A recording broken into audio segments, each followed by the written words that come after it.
శుక్లాంబరధరం విష్ణుం శశివర్ణం చతుర్భుజం ప్రసన్నవదనం ధ్యాయేత్ సర్వవిఘ్నోపశాంతయే అని స్వామివారికి నమస్కారం చేసుకుని మనము మన వ్యాస భాగవతంలో 3వ స్కందంలో 32వ అధ్యాయంలో కొన్ని శ్లోకాలు చూసుకుంటూ వెళ్ళాము.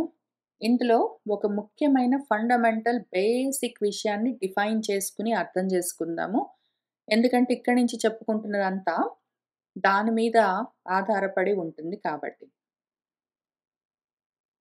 మనము ఇహపరాలు అంటాము. ఇహపరాలు అన్నప్పుడు ఇహము, పరము అని చెప్పుకున్న దాంట్లో ఇహం అంటే ఇక్కడ ఈ జన్మలో ఏమి చూస్తున్నానో అది. పరము అంటే ఈ జన్మ అయిపోయాక నెక్స్ట్ ఏవో లోకాలొస్తాయి, స్వర్గాది లోకాలు, బ్రహ్మలోకం దాకా అని చెప్పుకునేవన్నీ పరము అంటాము. ఇవి ఇహపరాలు. ఈ ఇహపరాలు అయ్యాక ఇంక ఒకటి ఉంటుంది. అది పరాత్ పరం అని ఉంటుంది. పరాత్ పరం అని మనం చెప్పుకునేది ఏదున్నదో అది ఈ పరానికి అవతల ఉంటుంది అని చెప్పుకుంటాం కదా జనరల్‌గా. కాదు, దాని అర్థం అది కాదు. పరాత్ పరం అంటే ఈ బ్రహ్మలోకం దాకా పరం అని చెప్పుకుంటాం. అసలు బ్రహ్మలోకాన్ని పరం అంటారని చెప్పారు ఇందులో. అది కూడా మళ్ళీ ఒకసారి చూద్దాము. ఆ బ్రహ్మలోకం పరం అనుకోండి, ఇంకా అన్నిటికన్నా అల్టిమేట్ అనుకోండి. దానికి పరం అంటే దాని పైన ఉన్నది కాదు, దానికి పరంగా అంటే వేరుగా ఉన్నది అని అర్థం. దానికి ఆపోజిట్ అని అర్థం. పరాత్ పరం అంటే మనము స్వపరాల్లో ఇహపరాల్లో ఏది పరం అనుకుంటున్నామో దానికి అన్యంగా వేరుగా ఉన్నది అని అర్థం. అది కాదు అని అర్థం. ఇప్పుడు శత్రువుకు శత్రువు నా మిత్రుడైనట్టు పరానికి పరము నేను. నేనున్నాననుకోండి స్వపరాల్లో నేను నాకు పరము అంటే ఒక శత్రువు ఉన్నాడనుకోండి. ఆ శత్రువుకి శత్రువెవడు? మళ్ళీ నేనే గదా! శత్రువుకి శత్రువు నేను. నాకొక శత్రువు, వాడికి శత్రువు నేను. కాబట్టి పరాత్ పరం అంటే నాకు ఏది పరంగా చూస్తున్నానో వేరుగా, దానికి పరంగా వేరుగా ఉన్నదెవరు? మళ్ళీ నేను. పరాత్ పరం అంటే నేను అని అర్థము. పరం అంటే నేను కాకుండా ఉన్నది, వేరేగా అన్యంగా ఉన్నది అని అర్థం. పరం అంటే వేరు. స్వపర భేదాలని చెప్పినప్పుడు స్వ అంటే నేను, పరం అంటే వేరేది. వేరేవాడు అట్లా. పరుడు అంటే శత్రువు, లేతే వేరేవాడు, పరవాడు, పరాయివాడు అన్నట్టు. తెలుగులో పరాయివాడు అంటాము. ఈ పరాయి అన్నది పరము. అంటే వేరేగా ఉన్నది. దానికి పరంగా ఉన్నది నేను. నాకు పరంగా ఉన్నది వేరేది. దానికి పరంగా ఉన్నది నేను. పరాత్ పరము అన్నప్పుడు పరం కన్నా మించి ఉన్నది, పరం తర్వాత ఉన్నది, ఇంక ఎక్కడో ఉన్నది గాదు.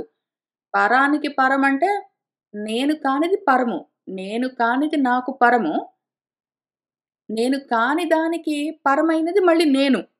పరాత్ పరం అంటే నేను పరాత్పరుడు అని చెప్పుకున్నప్పుడల్లా నేను అని నా గురించే, ఆత్మ గురించే చెప్పుకుంటున్నాం మనము. ఇప్పుడు మనము స్వ అనేదున్నదో స్వరూపానికి పరాన్ని చూస్తున్నాము. పరాన్ని చూసి అందులో ఎక్కువ తక్కువలన్నీ చూసుకుంటూ భేదభావంతోటి నాకది వేరుగా ఉన్నది అని చూస్తున్నాము. అదే అన్యము. ఆ అన్యము కాకుండా దానికి అనన్యంగా మళ్ళీ వేరుగా చూస్తే నేను. ఇది సైకిల్ లాగా ఉంటుంది. నేను కానిదంతా చూస్తూ అది ఏంటో అనుకుంటున్న దానికి వేరుగా ఉన్నదంటే నేను అని అర్థం. ఇంకింతే విషయం. దాన్ని అర్థం చేసుకుంటే పరం అంటే ఏంటో, పరాత్ పరం అంటే ఏంటో అర్థం చేసుకుంటే ఇహపరాలు సాధిద్దామన్న మోహం పోతుంది. ఇహపరాలు 2 నాకు పరము. వాటికి పరమైన పరము నేను స్వ. దాని పేరు స్వర్గం. స్వ. ఇప్పుడు ఇవే తేడాలు. పరాత్ పరం. పరం అంటే ఏంటి? దానికి పరమన్న స్వ ఏంటి? స్వ ఏంటి? స్వాకు పరమేంటి? పరానికి పరము స్వ ఏంటి? శత్రువుకు శత్రువు, మిత్రుడు ఏంటి? అన్నదే ఉంటుంది ఇంక ఈ అధ్యాయం మొత్తము. దాన్ని చూసుకుంటూ వెళ్దాము.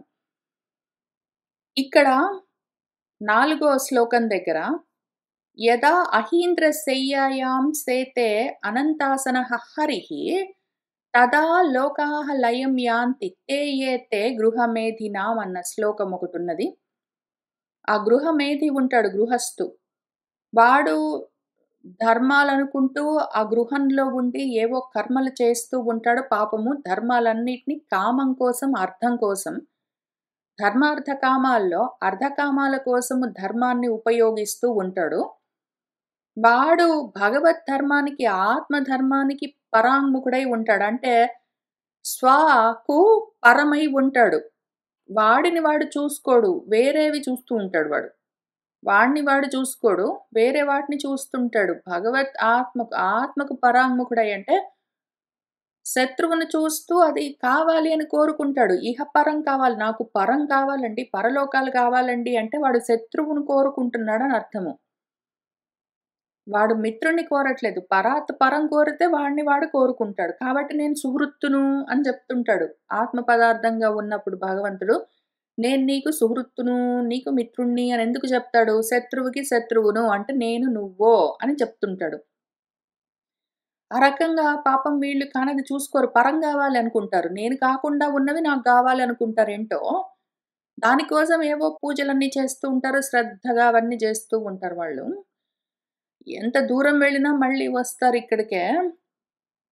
క్షీణే పుణ్యే మర్త్యలోకం విశంతి. ఆ సమయంలో వాళ్ళు ఎంత పుణ్యాలు చేసుకొని, ఎంత లోకాల వరకు వెళ్ళినా కూడా, ఆ పుణ్యాలు క్షయమైతే మళ్ళీ వస్తారు భూమి మీదికి. క్షీణే పుణ్యే మర్త్యలోకం విశంతిలాగా. కాక రెండో ఆప్షను వీళ్ళు ఎంత పుణ్యాలు చేసుకొని ఏ లోకాల దాకా ఏ జన్మల్లోకి వెళ్ళినా గూడా లోకాలంటే జన్మలు. ఏ జన్మల్లోకి వెళ్ళినా గూడా ఇంకా ఆ అనుభవాలు ఇంకా అట్లానే ఉన్నాయి. ఇంకా ఫినిష్ కాలేదు. అయినా కూడా ప్రళయకాలం వచ్చింది అంటే వాడి కర్మలు, వాడి అనుభవాలు అన్నీ ఆగిపోతాయి అప్పటికి. మళ్ళీ తర్వాత కల్పం స్టార్ట్ అయినప్పుడు మళ్ళీ ఇవన్నీ రావచ్చు. కాబట్టి ఒకటి వాడి పుణ్యం అయిపోయిందంటే వాడికి మళ్ళీ జన్మల్లోకొస్తూనే ఉంటాడు. లేదా వాడి పుణ్యం అయిపోకపోయినా గూడా ప్రళయకాలం వస్తే వాడికి ఆ అనుభవాలు ఆగిపోతాయి. పుణ్యం అయిపోయినా అనుభవాలు ఆగిపోతాయి. వాడికి కాలం అయిపోయినా అనుభవాలు ఆగిపోతాయి. లేదా అసలు ఈ ప్రపంచానికే కాలం ఆగిపోయినా వాడికి అనుభవాలు ఆగిపోతాయి. అని చెప్తూ 4వ శ్లోకంలో ఇక్కడ నేను దీన్ని 2 రకాలుగా చెప్తాను అనుకుంటూ వెళ్ళాను. ఒకటే రకం పోయిన వారం చెప్పాను. రెండో రకం చెప్పలేదు. ఇప్పుడు చెప్తాను. ఎందుకు నేను పోయిన వారం చెప్పలేదు అంటే, తర్వాత శ్లోకాలకు నేను చెప్పబోయే రెండో అర్థము కొంచెం వేరుగా ఉంటుంది. ఇది ఫ్లో చెడిపోతుందని ఆ ఫ్లోలో వెళ్ళిపోయాను. కాబట్టి ఇప్పుడు మళ్ళీ వేరే రకంగా చూసుకుందాము. ఫస్ట్ అర్థం ఏంటి? ఎప్పుడైతే ఆ హరి అనంతాసనుడై అనంతం లేదా అనంతుడు ఆదిశేషుడు అన్న ఆసనం పైన ఆ అహీంద్ర శయ్య పైన పాముల పక్క పైన శయనిస్తాడో యోగ నిద్రలో, అప్పుడు ఈ గృహమేది సంపాదించుకున్న పుణ్యాలతో తెచ్చిపెట్టుకున్న లోకాలన్నీ ఏవున్నాయో అవన్నీ గూడా లయమైపోతాయి. వాడెంత పుణ్యం చేసుకున్నా గూడా అసలు ఆ లోకాలే ఉండనప్పుడు, ఆ లోకాల్లో వీడుండడం, వీడు అనుభవాలుండడం అన్నవెక్కడుంటాయి? లోకాలతో సహా, వీడితో సహా, వీడి కర్మలతో సహా, వీడి పుణ్యాలతో సహా అన్నీ పోయి అందులోనే లయమైపోతాయని మనం అప్పుడు చెప్పుకున్నాము. ఇప్పుడు దాన్ని ఇంకొక రకంగా చూద్దాము. ఎప్పుడైతే ఆ హరి అన్నిటిని హరింపచేసేవాడు, మొత్తం అన్నీ హరించేవాడెవరున్నాడో, ఆయన అనంతమైన ఆసనము, అంతులేని శాసనము. ఇక్కడ ఈ హరి గురువై ఉంటాడు. ఈ హరి గురువై ఉండి, ఆయన శాసనం చేస్తూ ఉంటాడు. ఆయన ఆసనం అంటే ఏమి? ఆయన శాసనము. అనంతమైన తత్వం గురించి ఆయన శాసనం చేస్తూ ఉంటాడు. ఆయన చెప్తూ ఉంటాడు వాక్కుగా. ఆయన అట్లానే అహీంద్ర శయ్య ఇంద్రియాలను హననం చేసే శయ్య అంటే విధానం ఒకటుంటుంది. ఇంద్రియాలను ఏ విధంగా నియంత్రించాలి, వాటిని ఏ విధంగా లయం చేయాలన్న ఒక క్రమ పద్ధతి ఉంటుంది. దాన్ని ఆయన శాసనం చేస్తూ ఉంటాడు. చేస్తూ ఉన్న సమయంలో ఆయన చెప్తున్న శాసనాన్ని మోక్షధర్మ శాస్త్రాల్లో వేదాలు, ఉపనిషత్తులు, పురాణేతిహాసాలు వీటన్నిటిలో ఆయన చేస్తున్న శాసనాన్ని, ఆయన వాక్కుని అనుసరించి ఆయన ఏ విధానంలో ఏ శయ్య అంటే విధానం అని అర్థము. దాని పద్ధతి ఏమి? ఇంద్రియాలను హననం చేసే పద్ధతి ఏమి? ఇంద్రియాలను లయం చేసి వాటిని నశింపచేసుకునే పద్ధతి ఏమి? కర్మలు లేకుండా చేసుకునే పద్ధతి ఏమని ఆయన చేస్తున్న శాసనాన్ని ఎవరైతే పాటించి దాన్ని ఆచరిస్తారో అటువంటి వాళ్ళు గృహాల్లో ఉంటారు. శరీరాలన్న గృహాల్లో ఉంటారు వాళ్ళందరూ. ఉండి ఆయన చేస్తున్న శాసనాన్ని అర్థం చేసుకుని ఆచరించారంటే వాళ్ళకి ఈ లోకాలన్నీ లయమైపోతాయి. మళ్ళీ వాళ్ళు ఈ లోకాల్లోకి జన్మల్లోకి రావలసిన పని ఉండదు. అని ఒక్క 4 శ్లోకమే ఒకవైపు ఈ లోకాలన్నీ ఉన్నాయి. నాకు కావాలి. నాకు వద్దు. ఇవన్నీ సంపాదిస్తాను. ఇంకా చాలా సంపాదించేశాను. అయితే కాలం ఉన్నది. కాలంలో ఉన్నంత వరకు నేను ఈ కర్మల వల్ల సంపాదించుకున్న పుణ్యాలతో లోకాలన్నింటినీ అనుభవిస్తాను. కాలం అయిపోతే లేదా ప్రళయకాలం వస్తే అని ఇవన్నీ అనుకునే వాళ్ళ కోసము మొదటి పద్ధతిలో అర్థం చెప్పుకున్నాము. అయితే ఇవన్నీ లేవు. ఉన్నాయని నీకనిపిస్తుంది. భేద బుద్ధితోటి నువ్వు ఉండడం వల్ల, ఆ భేదాల వల్ల నీకిట్లా అనిపిస్తున్నది. అవి లేవు అని ఆయన అనంతం గురించి, అంతు లేదు వీటికి. ఆది లేదు, అంతు లేదు. కాలమున్నది అంటే కర్మలుంటాయి. కర్మలకు, కాలానికి ఆది, అంతు ఉంటుంది. అంతవరకు ఈ లోకాలుంటాయి. ఈ లోకాలన్నీ అంతవంతాలో అంతులేని విషయం ఒకటున్నది అని శాసనం చేస్తూ ఉంటాడాయన. ఈ ఇంద్రియాలను ఏ విధంగా నియంత్రించాలి, వాటినెట్లా లయం చేసుకోవాలని చూపిస్తూ ఉంటాడు. ఆ విధంగా ఎవరైతే ఆచరిస్తారో వాళ్ళకి లోకాలింక ఉండవు. అవన్నీ లయమైపోతాయి. జన్మలు లేకుండా పోతాయి. లోకమంటే ఎవరి లోకం వాళ్ళది. ఎవరు ఆలోకనం చేస్తుంటే వాళ్ళకా లోకాలన్నీ కనిపిస్తూ ఉన్నట్టుంటాయి. ఆలోకనం చేస్తున్నప్పుడే జన్మలొస్తూ ఉంటాయి. అనుభవిస్తూ ఉంటారు అనర్థము. ఆ అనుభవిస్తూ ఉన్న లోకాలన్నీ వాళ్ళ జన్మలు. ఆ జన్మలన్నీ లయమైపోతాయి. ఇంక ఉండవు.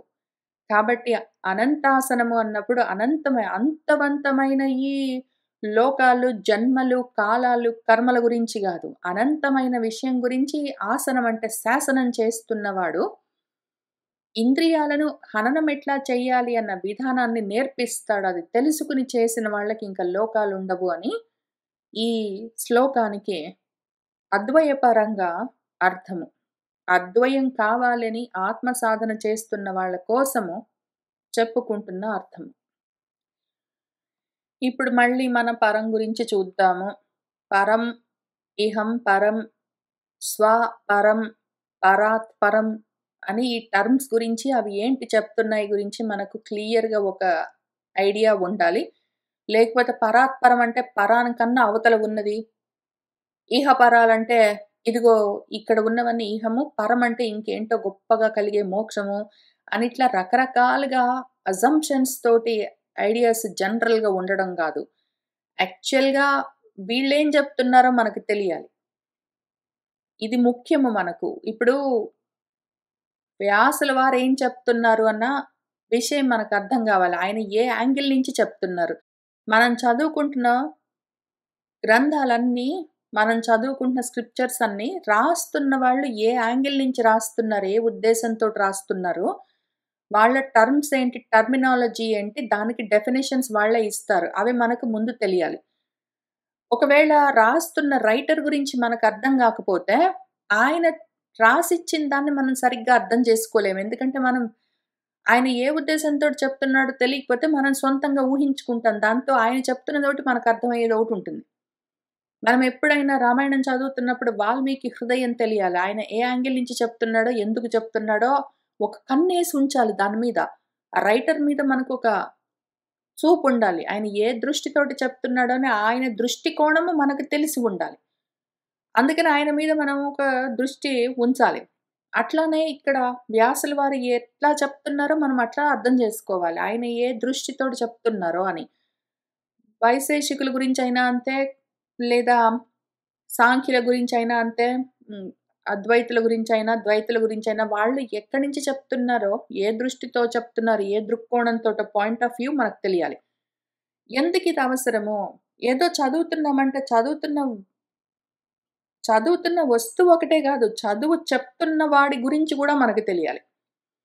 మనం ఒక రైటింగ్ చదువుతున్నామంటే రైటర్ గురించి గూడా తెలియాలి. ఎందుకిది అత్యవసరం మనకు అంటే, ఈ బ్రహ్మాండమన్న రచన చేసిన వాడెవడున్నాడో, వాడి గురించి ఈ బ్రహ్మాండాన్ని చూసే తెలుసుకోవాలి. అది ఎట్లా తెలుసుకుంటామంటే, దీంతో పాటు మొదలుపెట్టొచ్చు.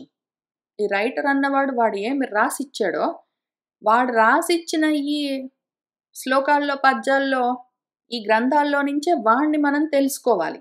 వాడు రాసిచ్చినవి చదువుతూనే వాడిని అర్థం జేసుకోవాలి. ఎందుకంటే వాడిని అర్థం జేసుకుంటే వాడు ఏ యాంగిల్ నుంచి చెప్తున్నాడో మనకర్థమవుతుంది. దాంతో వాడు చెప్పింది మనకర్థమైతుంది. అట్లానే మనం ఈ బ్రహ్మాండమంతా రాసిచ్చిన వాడున్నాడు. ఈ బ్రహ్మాండాన్ని రచించిన వాడు. వాడిని తెలుసుకోవాలంటే ఈ బ్రహ్మాండంలో నుంచే వాడిని తెలుసుకోవాలి. అది తెలుసుకోవాలంటే ముందు ఇక్కడి నుంచైనా స్టార్ట్ జేయాలి మనం. ఇది కూడా కావాలి. అందుకని వీళ్ళసలు పరం అంటే ఏ ఉద్దేశంతోటి వ్యాసుడు పరం అంటున్నాడు అని మనకు క్లియర్‌గా తెలియాలి. లేకపోతే మనం ఏదో ఒకటి పరానికి అవతల ఇంకేదో ఉందని కాదు. అర్థం చేసుకుంటే మనం ఏం చెప్తుంది మనకర్థం కాదు. పరానికి పరం అంటే స్వాకి అపోజిట్‌గా వ్యతిరేకంగా ఉన్నది పరము. ఆ పరానికి అపోజిట్‌గా ఉన్నది స్వ అంటే నేను అని అర్థం కావాలి. ఇప్పుడు తొమ్మిదో 9 ఎందుకు? ఇక్కడి నుంచి మొదలుపెట్టాడాయన. ఏడో శ్లోకం దగ్గర నుంచే మొదలుపెట్టాడు. ఇది ఎవరికి అర్థమైతుంది? పరం గురించి సరిగ్గా ఎవరికి అర్థమైతుందంటే, ఎవరైతే స్వధర్మం గురించి సత్వశుద్ధితోటి అహంకార మమకారాలు లేకుండా నివృత్తి మార్గంలో ఉండి అర్థం చేసుకోవడానికి ట్రై చేస్తున్నారో అట్లాంటి వాళ్ళకి తెలుస్తూ ఉంటుంది. అని చెప్పుకుంటూ ఆయన పరావరేశుడని ఒక ఆయనున్నాడు. ఇదిగో పరమని ఒకటున్నది. పరచింతకులు పరాన్ని పొందుతారు పరలోకాన్ని. ద్విపర అర్థాలని ఉంటాయి. 2 అర్థాలతో 2 భాగాలతో ఉన్న ఒక పరమున్నది. ఆ పరంలో ఒక పరుడని ఉంటాడు. ఈ పరుడు పరమన్న కాలంలో ఉంటాడు. ఆయన పేరు స్వయంభువు అని జెప్పారు. అంటే బ్రహ్మదేవుడని ఒకడుంటాడు. బ్రహ్మలోకం అని ఒకటుంటుంది. ఆయన పేరు పరము. ఆ పరుడు అన్నాయన బ్రహ్మదేవుడు. ఆయన ఆ పరమన్న కాలంలో అంటే బ్రహ్మ కాలంలో ఉంటాడు. ఆయన పరమన్న లోకంలో ఉంటాడంటే బ్రహ్మలోకంలో ఉంటాడు అని ఇక్కడంతా మాక్సిమం అల్టిమేట్ లిమిట్ ఈ లోకాలన్నిటికీ అల్టిమేట్ లిమిట్ పరమని ఆ బ్రహ్మాన్ని బృహత్తుని పెట్టి అక్కడ చెప్పారు. ఈ పరానికి పరంగా ఉన్నదేదున్నదో దాని గురించి నువ్వు తెలుసుకో. ఈ పరం వరకు తెలుసుకుంటే కూడా చేసేదేమున్నది? ఈ పరం వరకు కూడా తెలుసుకుని చేసేదేమున్నది? విభూతి యోగంలో అర్జునుడు నాకు నీ గురించి చెప్పు. మొత్తం అంతా చెప్పు. ఏది వదిలిపెట్టకుండా చెప్పు. అశేషంగా చెప్పు. మొత్తం పూర్తిగా శాంతంగా చెప్పు అంటే, నా విభూతుల గురించి నేను మొత్తం పూర్తిగా శాంతంగా, అశేషంగా చెప్పలేను. కొంత మాత్రం చెప్తాను హంత. అయ్యో! అడిగావు గాబట్టి కొంచెం జెప్తాను అని ఆయన మొత్తం విభూతి యోగంలో అదిగో ఏదో జ్వలించే వాటిలో పావకుండి నేను, ఏదో ఆదిత్యుల్లో విష్ణువుని నేను, ఏదో సరస్సుల్లో సాగరాన్ని నేను, ఇంకా అది నేను, ఇది నేను అని ఆయన చెట్లలో అశ్వత్థ వృక్షాన్ని నేనని చాలా చెప్పుకుంటొచ్చి పాండవుల్లో అర్జునుడిని నేనని ఇంకేవేవో చెప్పారు. అన్నీ చెప్పి చివరికి అయినా గూడా వీటన్నిటిని తెలుసుకొని ఏం లాభం అర్జున నీకు? ఇవన్నీ వేరుగా తెలుసుకొని, మొత్తం శాంతంగా పూర్తిగా తెలుసుకొని గూడా, ఇవన్నీ తెలుసుకుంటే నీకేం ఉపయోగము? ఎంత తెలుసుకున్నా పరమే.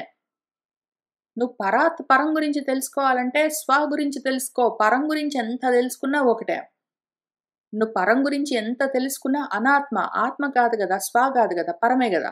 నువ్వు పరం గురించి ఎంత తెలుసుకున్నా పరమే. నువ్వు గాని దాని గురించి నువ్వు ఎంత తెలుసుకుని ఉపయోగం ఏమున్నది?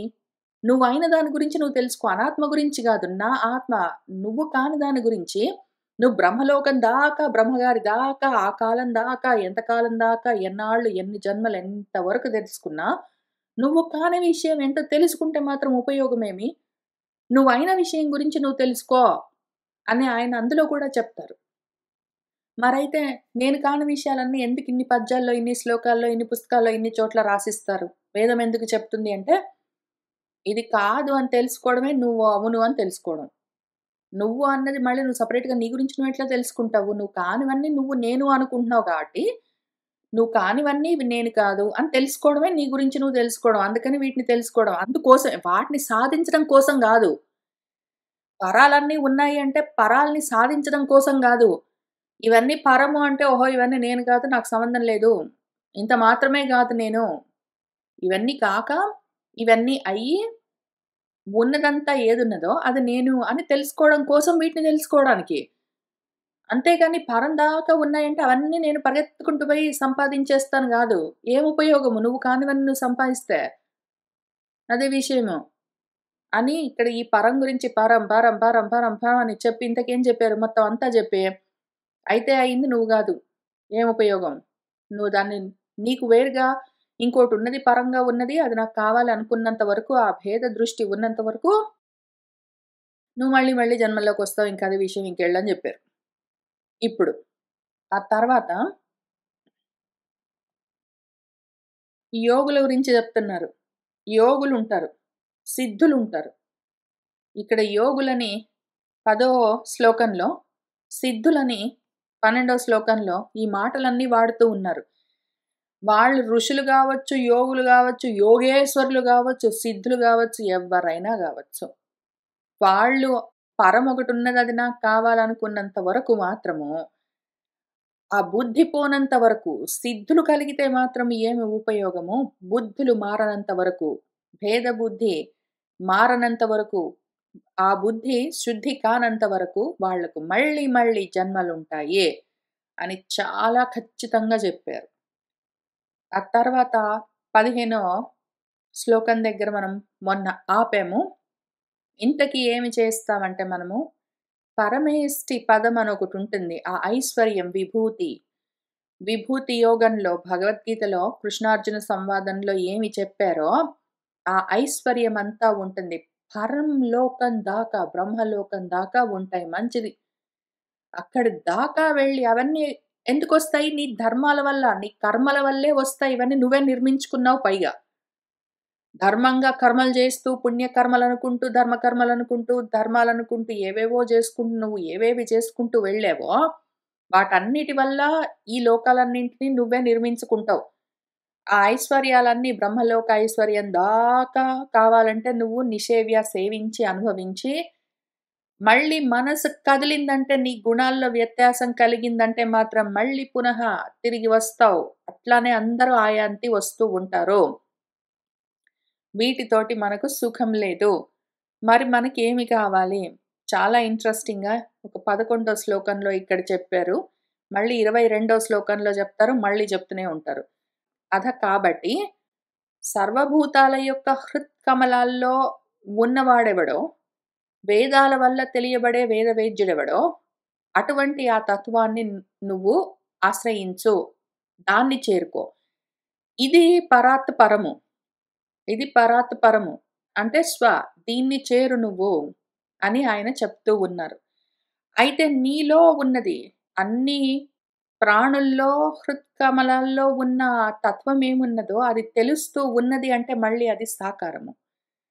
అయితే కనీసము సాకారమైనా సరే, ఆత్మను సాకారంగానైనా నీలో నువ్వు తెలుసుకోవడం ముఖ్యము. కనీసం పరం వదిలిపెట్టి, ముందమ్మా పరం వదిలిపెట్టు. ఇహపరాలు సాధిస్తాననుకుంటూ పరమెంత సాధించినా గూడా అది నీకు పరంగానే ఉంటుందది పరమే. నువ్వు కాదు, గాదు. వాటిని సాధించే బుద్ధి ముందు పక్కన బెట్టు. ఎన్ని సిద్ధులు సాధించి, ఎన్ని లోకాలు సాధించుకున్నా గూడా, సంపాదించుకున్నా గూడా అవన్నీ నువ్వు కాని విషయాలు.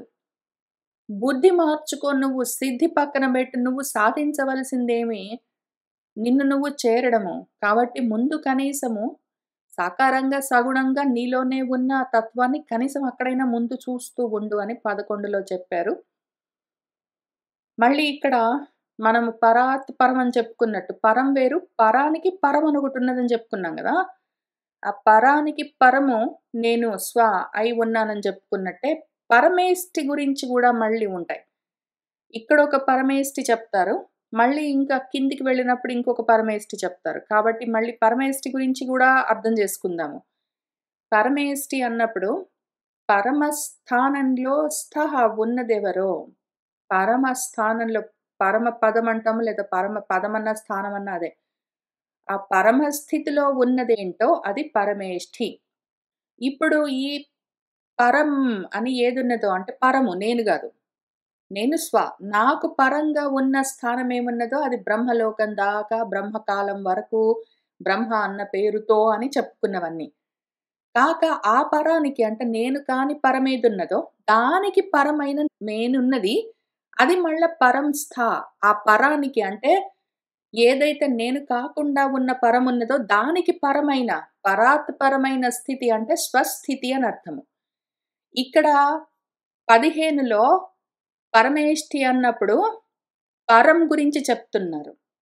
సో, బేసికలీ ఇక్కడ మనము చూసుకుంటున్న పరమేష్ఠి అంటే పరం.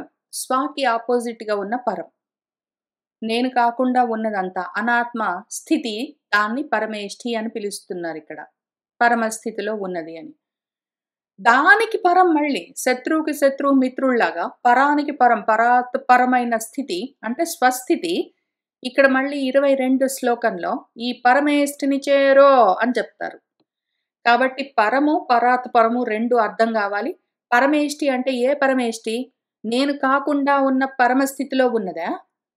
ఆ నేను కాకుండా ఉన్న పరానికి పరమైన స్వస్థితిలో ఉన్నదా అని తెలియాలి. పరం అంటే ఏంటి? పరాత్పరం అంటే ఏంటి తెలియాలి. ఆ పరమేష్ఠి ఏంటో, ఈ పరమేష్ఠి ఏంటో తెలియాలి. అట్లానే ఆ బ్రహ్మ ఏంటో, ఈ బ్రహ్మ ఏంటో తెలియాలి. పరం లోకంలో, పరలోకంలో ఉన్న పరబ్రహ్మ ఎవరు? ఆ పరానికి పరమైన పరబ్రహ్మ అంటే నేను, అహం బ్రహ్మ ఎవరు? మళ్ళీ అన్నీ ఒకటేలాగా ఉంటాయి పేర్లు. ఎందుకు అంటే నేను కాకుండా ఉన్న పరంలో అన్నిటికన్నా బృహత్తుగా ఉన్నది బ్రహ్మ. కాబట్టి బ్రహ్మలోకం దాకా అని జెప్తారు. దానికి పరంగా ఉన్న నేను బృహత్‌గానే ఉంటాను మరి. నేను కూడా బ్రహ్మనే. విజృంభించి నేను ఉంటాను. బృహణత్వాత్ నేను కూడా ఉంటాను మరి. అహం బ్రహ్మ. అహం బ్రహ్మ అన్న పరబ్రహ్మమా స్వాకి ఆపోజిట్‌గా, వ్యతిరేకంగా, విరుద్ధంగా ఉన్న అనాత్మ యొక్క పరం యొక్క బ్రహ్మన? ఏది? అన్న క్లారిటీ గూడా అక్కడ చెప్తున్న విషయాన్ని బట్టి మనము కాంటెక్స్ట్‌ని బట్టి మన వ్యాసుల వారు ఏ పరమేష్ఠి, ఏ బ్రహ్మ, ఏ పరము అని అర్థం జేసుకోవాలి. ఎందుకంటే మనకు 2 పరాలున్నాయి, 2 పరమేష్ఠులున్నాయి, 2 బ్రహ్మలున్నాయి. కాబట్టి స్వాకి ఆపోజిట్ పరము, పరానికి పరము స్వ అని పరాత్ పరము, పరము 2 తెలియాలి. ఈ క్లారిటీ లేకపోతే ఆయన ఏం చెప్తున్నాడో అసలు అర్థం కాదు. అంతవరకు చూసాం గాబట్టి, ఇంక కొన్ని కొత్త శ్లోకాలు చూసుకుందాము. ఇప్పుడేంటి మన వాళ్ళున్నారు. త్రైవర్గికాః తే. వాళ్ళు త్రివర్గాలు సాధించాలని ట్రై చేస్తుంటారు. ధర్మ, అర్థ, కామాల వరకే. మోక్షం గురించిన ఆలోచన వాళ్ళకు లేదు. ఆ పురుషులు. పురులలో, పురాల్లో అంటే శరీరాల్లో ఉంటారు. వాళ్ళు హరిమేధసః విముఖాః. హరిమేధసుడు. హరిమేధస్ చేయాల. అన్నింటిని హరించే ఒక తపస్సున్నది, ఒక ఆలోచనున్నది, ఒక వ్రతమున్నది. ఆ విధంగా చేయగలిగిన వాడున్నాడు. అన్నింటినీ హరింప చేయగలిగిన ఒకటున్నది. అన్న విషయం గురించి వాళ్ళు విముఖులై ఉంటారు. వాళ్ళకి ఇంట్రెస్ట్ ఉండదు. ఇవేవి వద్దు అంటే వాళ్ళకి నచ్చదసలు ఫస్ట్ ఆఫ్ ఆల్. కూతురు, కొడుకు, భర్త, భార్య, ఇల్లు అవన్నీ నువ్వు కావు. అవి పరము నీకు. అవన్నీ పరము. పరధర్మాలన్నీ భయావహము. నీకు సంబంధం లేని విషయాలు, అనాత్మలు, అసత్తులు. నువ్వు సత్, నువ్వు ఆత్మ అని ఎంత చెప్పినా గూడా విముఖులు వాళ్ళు. వాళ్ళకి ఇంట్రెస్ట్ ఉండదు. వాళ్ళు అసలు వచ్చి ఇవన్నీ వినను కూడా వినరు. ఇంతవరకు రాను గూడా రారసలు. భగవద్గీతలేవి వినరు. ఆ రకంగా అసలు ఆ విషయాలకి విముఖులు. రెండోది కనీసం వచ్చి కూర్చుంటారు. కానీ ఆ మాట చెప్పగానే మనసు చిన్నబుచ్చుకుంటారు. వాళ్ళకి నచ్చదు. ఇవన్నీ వదిలిపెట్టు, నీకెందుకు సంబంధం లేని విషయాలు దూరంగుండు అని చెప్పగానే విముఖత్వం ఉంటుంది వాళ్ళకి. సుముఖంగా సరే అవును అర్థమయింది అని ఆ విధంగా ఆచరించడానికి విముఖులై ఉంటారు. సుముఖంగా ఉండరు. వాళ్ళు మధుద్విషుడికి మధువులు ఈ మోహాలేవున్నాయో తేనెల్లాగా ఉంటాయి. తియ్య తియ్యగా ఉండే బంధాలేవున్నాయో వాటన్నింటికి శత్రువై ఉన్నవాడెవడున్నాడో ఆయనకు వీళ్ళు శత్రువులై ఉంటారు. ఈ స్నేహాలకు, మధువులూరించే బంధాలకు ఈ మోహాలకు, మమత్వాలకు, మమకారాలకు శత్రువైన ఆత్మతత్వం ఏమున్నదో దానికి వాళ్ళు శత్రువులు. ఆ ఆత్మకు విముఖులై ఉంటారు వాళ్ళు. ఆత్మద్రోహులు. ఆత్మహత్యలు చేసుకుంటారు. ఆత్మను పోగొట్టుకుని ఉంటారు అని చెప్తూ ఉంటారు వీళ్ళ గురించి. వాళ్ళు ఉరుక్రముడు, త్రివిక్రముడై పరాక్రమిస్తున్న వాడి గురించి కథలేమైనా ఉంటే, ఆ కథనీయమైన చెప్పుకోవలసిన విషయాల గురించి మాత్రం, ఆ కథ గురించి మాత్రం విముఖులు. వినరు. కథ విన్నా కూడా అదేంటో వేరే వస్తువులాగా చూస్తారు. నా గురించి చెప్తున్నారన్న సుముఖత్వంతోటి వినరు. విముఖత్వంతోటి, భేద బుద్ధితోటి వేరుగా ఉన్నదన్న భావంతోటే వింటూ ఉంటారు. లేదా అసలు వినరు. వింటే నేను కాదది ఇంకెవరో అన్నట్టు వింటారు. లేదా అసలు విననే వినరు. ఆ రకంగా హరిమేధసుడు, మధుద్విషుడు, ఉరుక్రముడు, కథనీయుడైన వాడి కథ వీళ్ళకు వినడానికి టైం ఉండదు. వినరు. వింటే గూడా అదేంటో వేరే వస్తువు అనుకుంటారు. నేననుకోను. విముఖులై ఉంటారు వాళ్ళు. ఈ త్రివర్గ సాధనలోనే ఉంటారు. ధర్మార్థ కామాల వరకే ఉంటుంది. అందులో మళ్ళీ రకరకాలుంటారు. వాళ్ళు కొంతమంది ధర్మం కోసం అర్థకామాలనుకుంటారు. కొంతమంది అర్థకామాల కోసమే ధర్మం అనుకుంటారు. కొంతమంది కామం కోసమే ధర్మమైన, అర్థమైన అనుకుంటారు. కోరికలు తీర్చుకోవడం కోసమే డబ్బులైనా, నేను చేసే పనులైనా అనుకుంటారు. కొంతమంది అర్థం కోసమే ధర్మమైన, కామమైన నా డబ్బులు సంపాదించడమే కోరిక నాకు, అందుకోసమే పని చేస్తానంటారు. వాటిలోనే గుండ్రంగా తిరుగుతూ ఉంటారు. కానీ మోక్షం గురించి ఆలోచించరు వాళ్ళు. హరిమేధసుడికి, మధుద్విషుడికి, ఉరుక్విక్రముడికి, కథనీయుడికి ఆ కథకు వాళ్ళు విముఖులంటే ఏమి? ఈ కథ వాళ్ళకి నచ్చదు. ఈ కథ చెప్తే నువ్వు పరం చూడు, నువ్వు పరం చూస్తున్నావంటే త్రివర్గం సాధించే వాళ్ళు పరమే చూస్తారు. వాళ్ళకి ఇహపరాలు కావాలి వాళ్ళకు. పరాత్పరం ఎందుకు? వాళ్ళకి ఇష్టం ఉండదు. వాళ్ళకి ఆలోచన ఉండదు. వాళ్ళ బుద్ధికి ఆ ఆలోచన కలగదు. వాళ్ళు విముఖులై ఉంటారు. ఆత్మకి విముఖులై ఉంటారు వాళ్ళు. త్రైవర్గికాః తే పురుషాః విముఖాః హరిమేధసః కథాయాం కథనీయ ఉరుక్రమస్య మధుద్విషః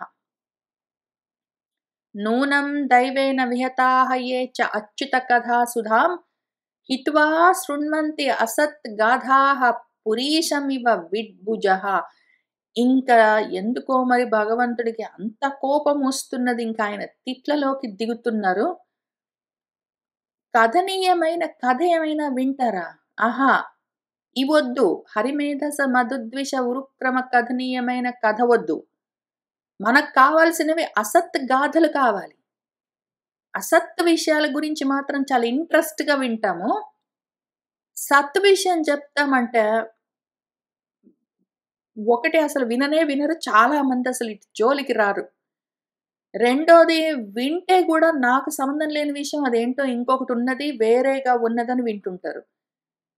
వాళ్ళు అచ్యుత కథా సుధాం హిత్వా, అచ్యుత కథలన్న అమృతాన్ని వదిలిపెట్టి అసత్ గాథలన్నిటిని శృణ్వంతి వింటుంటారు. అక్కర్లేని విషయాలు, న్యూస్‌లు, టీవీలు అవన్నీ వింటుంటారు. వాళ్ళొచ్చారు, వీళ్ళు పోయారు. వాళ్ళు పుట్టారు, వీళ్ళు చచ్చిపోయారు. వాళ్ళేంటో పెళ్లి చేసుకున్నారు, వీళ్ళకి పిల్లలు పుట్టారు, వాళ్ళకి ఆరోగ్యం బాగుంది, వీళ్ళకి ఆరోగ్యం బాలేదు, నాకు ఆరోగ్యం బాలేదు, నాకు ఉద్యోగం ఉండింది, వాడికి ఉద్యోగం ఊడింది. ఇంకివే వింటుంటారు. నీవు కాని విషయాలు అవన్నీ పర విషయాలు. ఆత్మ విషయాలవి. పర విషయాలన్నీ గావాలి. అసత్ విషయాలన్నీ గావాలి.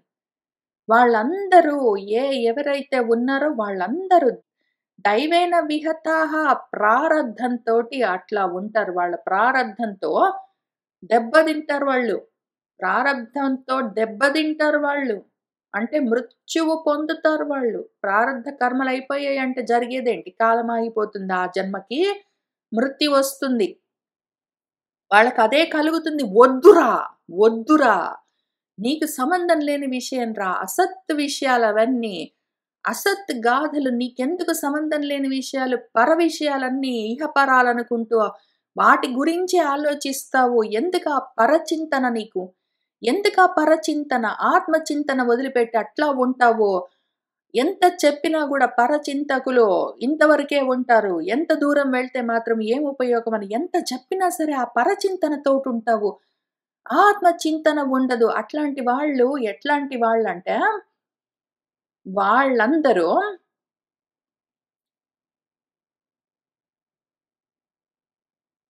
పురీషాన్ని తినే విట్‌భుజహలాగా ఉంటారు. విట్ అంటే మలము. మలాన్ని తినే భోజనం చేసేవేవుంటాయో, మాలిన్యాన్ని, మలాన్ని తినే పురుగులు, పశువులు, జంతువులేవుంటాయో, వాటికి రుచికరమైన భోజనాలు, మృష్టాన్నాలన్నీ పెడితే వాటికి తినబుద్ధి గాదు.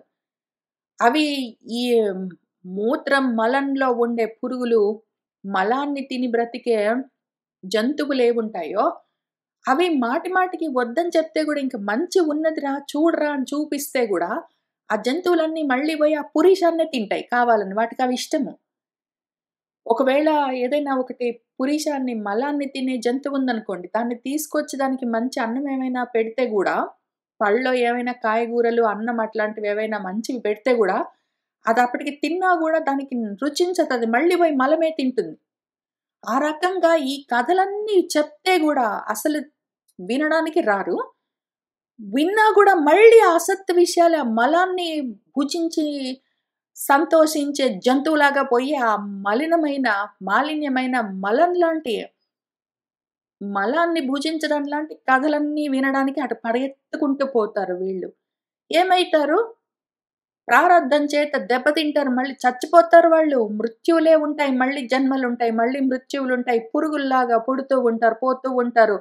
అసత్ విషయాల్ని మలాన్ని గ్రహించినట్టు భుజిస్తూ ఉంటారు ఇంక వీళ్ళు. అదే పనిలో ఉంటారని ఇంక అంత మాట అన్నారాయన.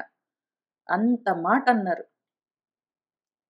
మళ్ళీ ఇక్కడి నుంచి ఇంతా విని, భాగవతం అంతా విని లేచి వెళ్లి మళ్ళీ అసత్ విషయాల్లో ఇంట్రెస్ట్ చూపించామంటే, అదిగో మన మలం మనమే తింటున్నామన్న ఊహ మనసుకి రావాలి. అసహ్యం అనిపించాలి మన మీద మనకే. నూనం దైవేన విహతాః యే చ అచ్యుత కథాసుధాం హిత్వా శృణ్వంతి అసత్ గాథాః పురీషం ఇవ విడ్భుజః. దక్షిణేన పదా అర్యమ్నః పితృలోకం వ్రజంతి తే ప్రజాం అనుప్రజాయంతే శ్మశానాంతక్రియా కృతః. వీళ్ళుంటారు ప్రజలు మళ్ళీ పుడుతూనే ఉంటారు. అదే పనిగా పుడుతుంటారు. పురుగులు పుట్టినట్టు పుడుతూ ఉంటారు. మళ్ళీ విట్టు తిన్నట్టే, మలాన్ని తిన్నట్టే మళ్ళీ ఇవన్నీ అనుభవాలన్నిటిని అనుభవిస్తూ ఉంటారు. వాళ్ళు పుట్టినప్పటి నుంచి శ్మశానాంతక్రియా కృతః. శ్మశానంలో అంత్యక్రియలు జరిగిందాకా. పుట్టినప్పటి నుంచి శ్మశానంలో వాళ్ళకి అంత్యక్రియలు చేసి వాళ్ళ శరీరాల్ని కాల్చేసిన దాకా గూడా, చచ్చిపోయిన దాకా గూడా ఇదే పనిగా కర్మలు చేస్తూ ఉంటారు. అసత్ విషయాల్ని పట్టుకొనుంటారు. ఎంత చెప్పినా వద్దురా, వద్దురా, అటుపోకురా, నీకు సంబంధం లేని విషయాలు. ఒకవేళ శారీరకంగా కర్మలు జరగవలసి ఉంటే ప్రారబ్ధంగా జరుగుతాయి. వాటి మీద మనసు తగిలించకు నువ్వు పోయి, ఆత్మ పైన తగులుకో పో అని ఎంత చెప్పినా ఆహా! విముఖులు వాళ్ళు. మూర్ఖులు. వాళ్ళకి కర్మలెంత వరకుంటాయి. వాళ్ళేం జెప్తారు? చాలా తెలివితేటలతోటి మాట్లాడతారు. వాళ్ళకి తెలివితేటలు తక్కువేం లేవు. అంతా ఉన్నదంతా ఆత్మ తత్వమే, ఆత్మ పదార్థమే గాబట్టి వాళ్ళ తెలివితేటలు వాళ్ళకుంటాయి. వాళ్ళు గూడా ఈ పురీషంలాగా పురీషాన్ని తింటున్నట్టు చేసే కర్మలన్నింటికి జస్టిఫికేషన్స్ అన్నీ చెప్పుకుంటూ ఉంటారు. అవెట్లా ఉంటాయి? మా ఆయనకి బాలేదు. అందుకని క్లాస్‌కి రాలేదు, చదువుకోలేదు. ఇదిగో మా అమ్మకి బాలేదు, చూడ్డానికి వెళ్తున్నాను. కాబట్టి చదువుకోలేను, హోంవర్క్ చేయలేను. నాకే ఆరోగ్యం బాలేదు. కాబట్టి ఇప్పుడు చదువుకోలేను. నేను పలానా ఊరికి వెళ్ళాలి. కాబట్టి కొన్ని రోజులు చదువుకోవడానికి రాను. ఇవే గదా! ఇంకెన్ని నాకు జెప్పేవన్నీ. నాకివే జెప్తారు. ఎక్కడికో వెళ్తున్నాను, రాను కాబట్టి చదువుకోను. ఎవరికో బాలేదు కాబట్టి రాను, చదువుకోను. నాకే ఆరోగ్యం బాలేదు కాబట్టి రాను, చదువుకోను. లేతే ఎవడో చచ్చిపోయాడు, లేతే ఎవడో పుట్టాడు. ఇవన్నీ కాక ఇంకివన్నీ పక్కన పెట్టి నాకే నిద్రొచ్చింది. లేతే బాత్రూమ్‌కెళ్ళడానికొచ్చింది. నేను బాత్రూమ్‌కెళ్ళాను. నువ్వు చెప్తుంటే అవును. నువ్వు అదేదో జెప్తున్నప్పుడు అర్జెంట్‌గా బాత్రూమ్‌కెళ్ళాను. ఇంక అది గూడా జెప్పారు. అది గూడా విన్నాను. నా అందానికి నేను వినని ఎక్స్‌క్యూజ్ లేదసలు. ఇవి కాక ఇంకేముంటాయి? ఆ! టైముండదు. టైముండదు. వాళ్ళ మనసు అసలు కూర్చోదు. వాళ్ళకసలు శరీరం కూర్చోదు. వాళ్ళ మనస్సు నిలబడదు. ఇప్పుడు నేను చదువు చెప్పడం పలానా టైంకి స్టార్ట్ చేసి పలానా టైంకి ఆపుతానని తెలిసి, నేను చెప్పడం స్టార్ట్ చేసిన తర్వాత రావడం. నేను ఆపగానే ఎళ్ళిపోవడం. చివరిదాకా నేను ఇక్కడ కూర్చున్న టైంలో అసత్ విషయాలు, అసత్ గాథలు అసలు చెప్పనే చెప్పను. అన్నీ చదువుకు సంబంధించిన విషయాలే. ఎట్లా వీటిలో నుంచి బయటపడాలి, మోహంలో నుంచి ఎట్లా బయటపడాలి, ఎట్లా సాధన చేయాలి, ఎట్లా వాటిని అర్థం చేసుకోవాలి, ఏమి చేయాలని వీటి గురించే మాట్లాడతాను. వినేంత ఓపిక ఉండదు, టైం ఉండదు, ఇంట్రెస్ట్ ఉండదు, శ్రద్ధ ఉండదు. నేను ఆపగానే పరిగెత్తడమే ఇంకెళ్ళిపోవడమే. ఆ రకంగా కూర్చోవడానికి టైం ఉండదు. అసలు టైము ఉండదు. వేరే కర్మలు ఉంటాయి. ఇంకసలు ధ్యాస ఇక్కడుండదు. చచ్చిందాకా కర్మలు చేస్తూనే ఉంటారు. అంటే ఇప్పుడు కాదండి, మా వాళ్ళకి బాలేదు. వాళ్ళు బాగున్నాకొచ్చి చదువుతాను. నాకిప్పుడు ఆరోగ్యం బాలేదు. బాగున్నాకొచ్చి చదువుతాను. నాకు ఉద్యోగం ఉన్నది. రిటైర్ అయ్యాక చదువుతాను. అంటే ఇప్పుడు నాకు కుదరదు. తర్వాత చూస్తాను. అంటే నాకు ఆ టైం కుదరదండి. నాకింకేంటో పనుంది. కర్మలయిపోయాక ఈ పనులున్నాయండి. ఈ పనులయిపోయాక చదువుతాను అని చెప్తున్న వాళ్ళందరికీ చెప్తున్నాను. ఒక మహామంత్రం లాంటి విషయం గుర్తుబెట్టుకోండి. ఈ పనులున్నాయండి. పనులయిపోయాక చదువుకుంటానండి. ఈ పనులయిపోయాక అప్పుడు నేను ఫోకస్ చేసి చదువుతానండి అని నాకు చెప్తున్న వాళ్ళందరూ అర్థం జేసుకోండి. మీరు చచ్చిపోయిన దాకా కర్మలుంటాయి. కర్మలేవి మీకేవో ఆఫీస్ పనులు, ఇంట్లో పనులు, తినడాలు, బాత్రూమ్‌కెళ్ళి రావడాలు, నిద్రపోవడాలు ఇట్లాంటివి. మీ వాళ్ళకో, మీకు ఆరోగ్యాలు బావుండడాలు, పోవడాలు ఇట్లాంటివి. మీ వాళ్ళు ఉండడమో, పోవడమో, ఉండడాలు ఇట్లాంటివి. ఇవన్నీ ఏవో పనులు ఉండడం ఎంతకాలం ఉంటాయి? అవన్నీ శ్మశానాంత క్రియాకృతః. శ్మశానంలో అంతమవుతాయి. మీరు చచ్చిపోతేనే మీ కర్మలాగుతాయి. పనులయిపోయాక మీరు చదువుకుందామని పెట్టుకుంటే, మీరు చచ్చిపోతేనే పనులయిపోయేవి. మీరు బతికున్నంత వరకు కర్మలుంటాయి. దాని లక్షణమది. కర్మలెప్పుడు ఆగిపోతాయి? మీరు చచ్చిపోతేనే కర్మలాగుతాయి. కర్మలాగిన తర్వాత మీరు చదువుకుందామంటే అటువంటి స్థితి ఉండదు. దానికి ఆ లక్షణం లేదు. దాని నేచర్ అట్లా కాదు. మీరు చచ్చిపోతేనే మీ కర్మలాగుతాయి. కాబట్టి కర్మలాగిన తర్వాత, పనులయిపోయిన తర్వాత చదువుకోవడం అన్నదుండదు. మరి ఎప్పుడు?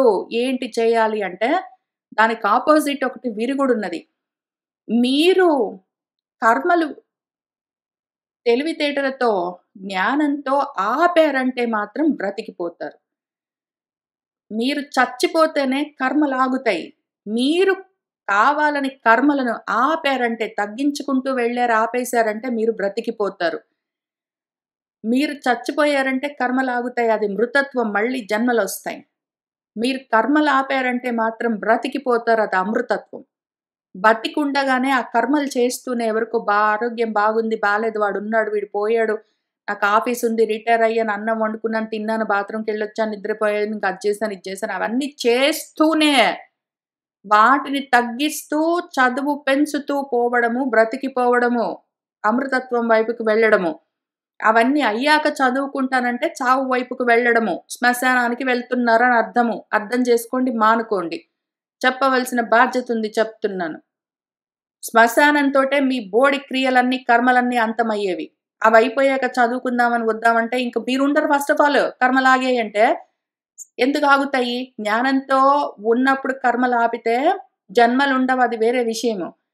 కానీ అజ్ఞానంతోటి కర్మలాగిన తర్వాత ఇంకేంటో చేస్తామంటే ఆగాలంటే ఎప్పుడు? మీరు చచ్చిపోతే కర్మలాగుతాయి ఆ శరీరానికి. మళ్ళీ జన్మలొస్తాయి. మళ్ళీ కర్మలు స్టార్ట్ అవుతాయి. అది అన్‌ఎండింగ్ లూప్. వీళ్ళందరూ చచ్చిపోయిన దాకా కర్మలు చేసే జనాహ. వాళ్ళందరూ ఏం చేస్తారు? వాళ్ళు. ఇదిగో ఎంత చెప్పినా సరే ఇంత అసహ్యంగా వినబుద్ధి గాకుండా జుగుప్సాకరంగా, దరిద్రంగా, చెవులకి కఠినంగా ఉన్న మాటలతోటి ఎన్ని రకాలుగా మలాలు, మూత్రాలని జెప్పుకుంటూ, చావలు, బతుకులని తిట్టుకుంటూ చెప్పినా సరే, ఆహా! ఆ పురీషాన్ని తినడానికి పరిగెత్తిన జంతువుల్లాగా పోయి అవే కర్మల్లో పడి, అవే వింటూ, అవే పనులు జేస్తూ ఉన్న ప్రజాహ.com దైవేన విహతాహ దైవం ప్రారబ్ధం మళ్ళీ ఆ కాలమొచ్చిందంటే వాడి శరీరాన్ని లేపేస్తుంది. దాన్ని చావని పిలుచుకుంటారు వాళ్ళు. ఆ తెలివి తక్కువ ప్రజాహ. టైం అయిపోయింది. ఆ శరీరానికి ఎందుకంటే శరీరానికి ఒక లక్షణం ఉంటుంది. దాని ధర్మం దానికుంటాయి దేహ ధర్మాలు. ఆ టైం అయిపోయిందంటే ఆ శరీరం ఆగిపోతుంది. ఆగిపోతే కర్మలవాడికి ఆడికి ఆ శరీరానికి ఆ టైంకి ఆ జన్మకి ఆగుతాయి. దాన్ని వాళ్ళు మృత్యు అని పిలుచుకుంటారు మూర్ఖులు. ఆ రకంగా చచ్చిపోతారు వాళ్ళు. వాళ్ళకుంటుంది చావు. జనరల్‌గా చావన్నది లేదంటే వేరే విషయం. వాళ్ళకుంటుంది చావు. అట్లా చచ్చిపోయిన ప్రజాహ. శ్మశానంలో అంత్యక్రియలు గూడా అయిపోయిన తర్వాత ఏం జరుగుతుంది? వాళ్ళందరూ ఏదో కర్మలు చేసినందుకు దక్షిణ మార్గంలో మళ్ళీ ప్రదక్షిణం చేస్తుంటారు ప్రపంచం చుట్టూ. మళ్ళీ తిరిగొస్తారు వాళ్ళు. కర్మలు చేయడం కోసం దక్షతతో దక్షయజ్ఞాలన్నీ జేయడం కోసము తలలు పోగొట్టుకుని మళ్ళీ తలలన్నీ అతికించుకుని మళ్ళీ జన్మలన్నీ తెచ్చుకుంటూ వాళ్ళేం జేస్తారు అర్యమ్న లోకము. అర్యముడు అంటే అరి అంటే శత్రువు. ఆత్మకి శత్రువైన వాడు. అంటే ఇదిగో ఆత్మ విముఖులెవరున్నారో ఆత్మద్రోహం చేసుకునేవాళ్ళు, పరం గురించి ఆలోచించరు. ఓన్లీ పరం గురించి ఆలోచించే ప్రజలెవరున్నారో, అటువంటి శత్రువులు. శత్రువుకి శత్రువు మిత్రుడు గాదు. ఉత్త శత్రువు గురించి ఆలోచించే వాళ్ళు అరి. అటువంటి శత్రువులకు నియామకుడు, యముడు అనొకాయనున్నాడు. ఇట్లా పరాన్ని పట్టుకొని వేలాడే వాళ్ళను నియమిస్తూ ఉంటాడు. కాలమన్న దండం పట్టుకొని, కాలదండాన్ని పట్టుకొని, ఆ కర్మలను నడిపిస్తూ ఉంటాడు, ఆపుతుంటాడు, నడిపిస్తుంటాడు, ఆపుతుంటాడు. కర్మలాగితే జన్మలాగుతాయి. మళ్ళీ కర్మలు స్టార్ట్ అయితే, జన్మలు స్టార్ట్ అయితే, ఆ రకంగా నియమించేవాడు ఒకడున్నాడు కాలమని. అవన్నీ పితృలోకము అని ఒకటున్నది. అందులో జరుగుతుంటాయి. జన్మలు తీసుకోవడం, ప్రజల్ని కంటుండడం, మళ్ళీ జన్మిస్తుండడం, మళ్ళీ ప్రజల్ని కంటుండడం అనే జన్మలుంటాయి. ఆ జన్మల్లోకే వ్రజంతి పోతూ ఉంటారు మన వాళ్ళు. ప్రజామను ప్రజామను ప్రజామను ప్రజాయంతే. జన్మల వెంట జన్మల వెంట జన్మల వెంట జన్మల వెంట జన్మలు తెచ్చుకుంటూ ఉంటారు. శ్మశానంలో అంతమవుతారు. మళ్ళీ జన్మలు తెచ్చుకుంటారు. శ్మశానంలో అంతమవుతారు. జన్మలు తెచ్చుకుంటుంటారు. పురీషాన్ని తింటున్న పురుగుల్లాగా ఉంటారు. అది విషయము కథ. దక్షిణేన పథా అర్యమ్నః పితృలోకం వ్రజంతి తే ప్రజాం అనుప్రజాయంతే శ్మశానాంతక్రియాకృతః. తతః తే క్షీణసుకృతాః పునః లోకమిమం సతి పతంతి వివశాః దేవైః సద్యః విభ్రంసిత ఉదయాః. మనవాళ్ళు ఆ పురుగులు మూర్ఖులు ప్రజాః క్షీణసుకృతాః క్షీణే పుణ్యే మళ్ళీ మర్త్యలోకమిమం ఈ లోకం పునః విశంతి ఎట్లా అందులోకి ఎట్లా పతంతి వచ్చి పడతారు వివశాః వివశులై. ఎందుకు? వాళ్ళు ఏ పుణ్యాలు సంపాదించుకున్నా, ఏ లోకాలకి వెళ్ళినా, ఏ జన్మలు పొందినా మళ్ళీ ఇదే అసద్గాథలను పట్టుకున్న వాళ్ళను ఆ అర్యమ్నుడు, ఆ దైవము హరిస్తున్న కొద్దీ ఆ శరీరాలు పడిపోతే మళ్ళీ ప్రజామను ప్రజా గదా! ఆ రకంగా తెచ్చుకున్న వాళ్ళు ఈ లోకాల్ని మళ్ళీ జన్మల్ని పొందుతూ ఉంటారు వివసులై. స్వవశంలో ఎందుకుంటారు? పరవశంలో ఉంటారు. పరం కావాలన్న ఆలోచనతో పరచింతకులు పరవశులై ఉంటారు. పరాన్ని చింతిస్తున్న వాళ్ళు దాని వశంలో ఉంటారు పరవశులై. స్వవశంలో ఎందుకుంటారు? స్వాత్మ చింతన లేని వాళ్ళు.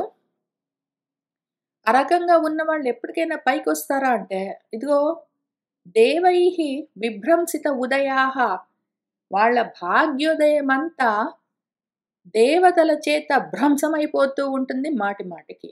దేవతలెవరు? జ్యోతనాత్ దేవాహ అని దానికి వ్యుత్పత్తి. ఏవైతే చూపిస్తుంటాయో అని అర్థం. అంటే ఇంద్రియాలు.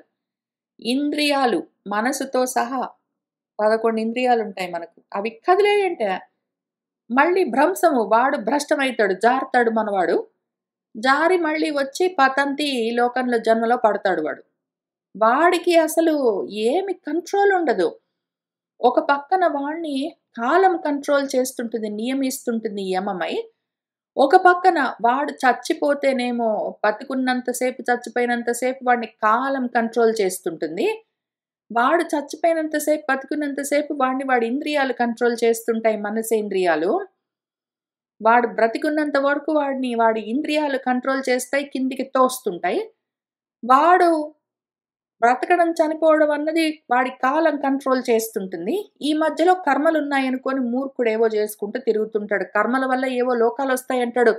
ఏ లోకాలైనా నువ్వు కాని స్థితులే గదా అన్న విషయం వాడికి ఆలోచనే కలగదు. ఎందుకు? ఈ విషయం సరిగ్గా వినడు వాడు. విముఖుడు వాడికి ఇంట్రెస్ట్ ఉండదు. పురీషాన్ని తిన్నట్టు పోయి అసత్ విషయాలన్నీ ఇంక ఇవన్నీ సాధిస్తా నాకేంటో వస్తాయి లోకాలన్నీ అనుకుంటూ ప్రయత్నాలు చేస్తుంటాడు వాడు. తతః తే క్షీణ సుకృతాః పునః లోకమిమం సతి పతంతి వివసాః దేవైః సద్యః విభ్రంసిత ఉదయాః. తస్మాతమ్మా కాబట్టి త్వం సర్వభావేన భజస్వ పరమేష్ఠినం తద్గుణాశ్రయయా భక్త్యా భజనీయ పదాంబుజం. తస్మాత్ కాబట్టి నువ్వేం చెయ్యి, పరాన్ని కాదు పరానికి పరాన్ని భజించు. చేరు, భజ అంటే చేరు అని అర్థము. సర్వభావేమున అన్ని విధాలుగా. తస్మాత్ నువ్వేం చెయ్యాలి, పరాన్ని చేరడానికి ప్రయత్నం చెయ్యొద్దమ్మా ఓ సతీ, సన్మార్గంలో ఉన్నదానా. సత్మార్గంలో ఉన్నావు నువ్వు, అసత్ మార్గాన్ని పట్టుకోకు. అసత్ విషయాలన్నిటిని, ఆ గాథలన్నీ వినకు, ఆ విషయాలు పట్టించుకోకు. పరమున్నది, అది కావాలి. పరమున్నదని వాళ్ళు చెప్పగానే కావాలని నువ్వు కోరుకోకు. ఈ మాట చెప్తుంటే నిన్న మనం చదువుకున్న రామాయణం గుర్తొస్తుంది.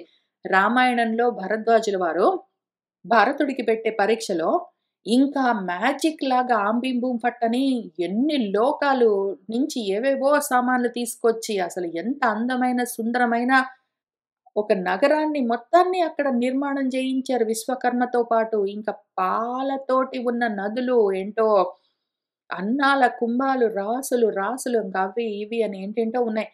అవన్నీ అక్కడ కల్పించేసరికి అక్కడున్న మూర్ఖులు ఇది బాగుంది, స్వర్గం అంటే ఇదే, మాకిదే కావాలి అనుకున్న వాళ్ళందరూ జారిపోయారు. ఈ లోకాలన్నీ ఉన్నాయని చెప్తూ ఉంటే, లోకాలు లోకాలు లోకాలని వర్ణిస్తే ఆ లోకాలన్నీ కావాలనుకున్నావంటే జారిపోతావు. ఈ లోకాలన్నిటికీ వేరుగా ఉన్నది అలోకమైన ఒక విషయం ఉన్నది. పరానికి పరమైన పరాత్పరం ఒకటున్నది. దాన్ని చేరు నువ్వు సర్వభావంతో స్వభావంగా.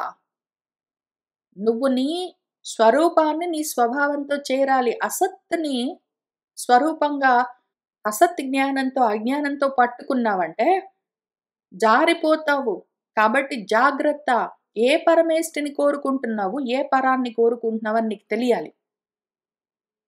నువ్వు స్వాని పట్టుకోవాలి. పరాత్పరమైన స్వాని పట్టుకో. ఈ బ్రహ్మలోకం దాకా చెప్పుకునే పరమేదున్నదో దానికి పరమై ఉన్న నీ స్వస్థితిని పట్టుకో. దాన్ని చేరు. తద్గుణ ఆశ్రయయ భక్త్యా. ఆ పదాంబుజము, పదము వాక్కున్నది. ఆ వాక్కుని పట్టుకొని ఆ స్థితిని చేరాలి నువ్వు. అది భజనీయము, చేరవలసిన స్థితి. దాన్ని గుణాలతోటే పట్టుకోగలము. ఎందుకు అంటే ఉన్నదాన్ని ఉన్నట్టు నీ గురించి నువ్వెట్లా తెలుసుకుంటావు? నీ గురించి చెప్తూ ఉన్న గుణాలను బట్టి దాన్ని ఆ గుణాల్ని ఆశ్రయించి వాటికి తగులుకుని నిన్ను నువ్వు చేరవలసి ఉంటుంది. ఇది ప్రయత్నం చెయ్యని ఇక్కడ 22లో చెప్పారు. ఇక్కడ పైన 11లో అదే విషయం చెప్తూ, కాబట్టి సర్వభూతాల్లో హృత్పద్మాల్లో ఉన్న వేదవేద్యమైన ఏదొకటున్నదో దాన్ని చేరు. అదింతకేంటి, అన్ని హృత్పద్మాల్లో ఉన్న విషయం ఏంటి, పరమస్థితి. అది చేరవలసినది. అక్కడ ఉండేదేమి, అన్ని ప్రాణుల యొక్క హృత్కమలాల్లో ఉండేది. దాన్ని చేరు. శృతానుభావం అది. వేదాల్లో మాత్రమే తెలియబడే ఒక వస్తువున్నది. శృతానుభావమైన వేదవేద్యమైన వస్తువున్నది. ఆ వేదవేద్యమైన వస్తువును చేరంటే అదేమి, హృదయాల్లో ఉండే వేదవేద్యమైనది. చాలా ఫోకస్డ్‌గా వినాలి. 11లో చెప్తున్న ప్రాణుల యొక్క హృత్కమలాల్లో ఉన్న వేదవేద్యమైన వస్తువు. దాన్ని చేరు. వేదంలో చెప్పేదేమి అన్న విషయం చేరు. వేదంలో చెప్పేది ఆ పదం ఒకటున్నది. వాక్ ఒకటున్నది. ఆ శృతమన్నా, వాక్కన్నా, పదమన్నా, వేదమన్నా ఒకటే అర్థము. మాట ఒకటే. ఒకటి హృదయాల్లో తెలుస్తుంటుంది. యోగులు వాళ్ళ హృదయాల్లో ఏం దర్శనం చేస్తారంటే ఇది ఈ విషయము, భావన తెలుస్తుంటుంది. భావంగా తోస్తూ ఉంటుంది. అది పదము. అది వేదము. అది శృతము. అది దాన్ని చేరవలసి ఉంటుంది. అంటే నీలోనే ఉన్న ఆ జ్ఞానాన్ని నువ్వే చేరవలసి ఉంటుంది. అది గుణాలని బట్టి దాన్ని తెలుసుకోవలసి ఉంటుంది. ముందు అక్కడికి చేరితే అక్కడ తెలుస్తుంటుంది. నీ మనసుకే తెలుస్తూ ఉంటుంది. అన్నింటికన్నా ముఖ్యమైన ప్రమాణమేమి? ఆత్మ ప్రమాణమే అన్నింటిని మించిన ప్రమాణము. నీ మనసే నీకు సాక్షి. అందులోనే నీ హృదయంలోనే నీకు తెలుస్తూ ఉంటుంది. ఏం తెలుస్తుంది? ఆ జ్ఞానం కలుగుతూ ఉంటుంది. అది పదము. అది అంబుజము. ఆ నారాయణం నుంచి వచ్చిన ఆ జ్ఞానం ఏదున్నదో, అదక్కడే నీ మనసులోనే ఉంటుంది. నీ చిత్తులోనే ఉంటుంది. అందులోనే దాన్ని పట్టుకోవలసి ఉంటుంది. బయట లేదు. పరంలో లేదది. నువ్వు ఇహపరాలు సాధించి ఎన్నైనా సాధించు. బయట లేదది. నువ్వు కాదది. బయట ఉన్నవన్నీ. తస్మాత్ త్వం సర్వభావేన భజస్వ పరమేష్ఠినం తద్గుణాశ్రయయా భక్త్యా భజనీయ పదాంబుజం. వాసుదేవే భగవతి భక్తియోగః ప్రయోజితః జనయతి ఆశు వైరాగ్యం జ్ఞానం యత్ బ్రహ్మ దర్శనం. ఆ వాసుదేవమయమై ఉన్నది. భగవంతమై ఉన్నది. అదొకటున్నది. దానిపైన నీ భక్తి, నీ అత్యంత ఆసక్తి, నీ యోగము, దాని సాధన అన్నీ ప్రయోగించవలసి ఉంటుంది. అట్లా ఒకవేళ అదే తత్వం పైన నువ్వు భక్తి యోగాన్ని ప్రయోగించావంటే, కలిపి ఉంచావంటే, దాంతో తగులుకుని ఉన్నావంటే, అప్పుడు బ్రహ్మాన్ని చూపించగలిగిన, దర్శింపచేయగలిగిన యత్ జ్ఞానము, వైరాగ్యమున్నాయో, ఆ జ్ఞాన వైరాగ్యాలు దీనివల్ల ఆశు వెంటనే జనయతి అది కల్పిస్తుంది. బ్రహ్మ సాక్షాత్కారానికి కావలసిన జ్ఞాన వైరాగ్యాలను అది నీలో కలిగిస్తుంది కాబట్టి నీ లోపలున్నదది బయట లేదు. బయట చెప్తూ ఉన్నంత వరకు శ్రవణాదులతో ఇనీషియలీ వినాలి. వింటూ ఉన్నదాన్ని లోపల ప్రయత్నం చేసుకుంటుండాలి. వాసుదేవే భగవతి భక్తియోగః ప్రయోజితః జనయతి ఆశు వైరాగ్యం జ్ఞానం యత్ బ్రహ్మ దర్శనం. యదా అస్య చిత్తం అర్థేషు సమేషు ఇంద్రియవృత్తిభిః న విగృహ్ణాతి వైషమ్యం ప్రియం అప్రియం ఇతి ఉత సహ తదా ఏవ ఆత్మన ఆత్మానం నిస్సంగం సమదర్శనం హేయోపాదేయ రహితం ఆరూఢం పదం ఈక్షతే. యోగారూఢ స్థితి అంటే ఏంటో చెప్తున్నారు ఇక్కడ. అక్కడ వాళ్ళు ఏం చూస్తారు? యోగారూఢ స్థితి ఎందుకంటే మనము అనధికార, మందాధికార, మధ్యమాధికార, ఉత్తమాధికారుల గురించి చెప్పుకుంటూ, అనధికారులను పక్కన పెడితే, మందమధ్యాధికారులు 6 ఋక్షులు, వాళ్ళు ఈ మెట్లన్నీ ఎక్కుతూ వెళ్ళాలని కోరుకునే వాళ్ళు. ఆ తర్వాత యోగారూఢులుంటారు. యోగారూఢ స్థితికి వెళ్ళిన వాళ్ళుంటారు అని చెప్పుకుంటాము. ఆ యోగారూఢ స్థితి అంటే ఎట్లా ఉంటుంది? ఆ పదం ఎట్లా ఉంటుంది? ఆ స్థితి ఎట్లా ఉంటుందని చెప్తున్నారు. యదా ఎప్పుడైతే అస్య చిత్తం వాడి బుద్ధి